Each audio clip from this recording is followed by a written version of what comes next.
Mister जेवले नाही 8 दिवस मुलीसाठी मागं लागले. ह्या मावशीला विचारा. माझ्या पोरीने पण परीक्षा दिली आता नीटची. मग एक पालक म्हणून या विद्यार्थ्यांचे होणारे हाल पाहून तुम्हाला खराब वाटते का?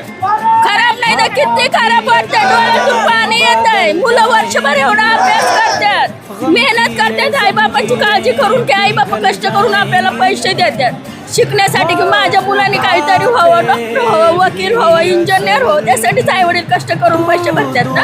मग हे सरकारचं काम असं आहे का पेपर फोडायचे?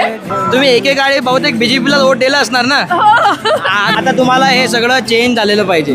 पाहिजे कारण मुलांचं नुकसान व्हायला लागलं आणि इथून पुढे विद्यार्थी झालं तर काय करायचं? 26 दिवस झाला गव्हर्नमेंट ऐकत नाहीये. हा, काय नाही ऐकत ऐकत. का नाही ऐकत? त्याला विचारायचं ना का तुम्ही ऐकत नाही म्हणून. त्याच्यासाठीच तुम्ही इथे आलेले आहे. हो, आमची पण मुलं शाळेत आहेत. माझी पण मुलगी परीक्षा देते.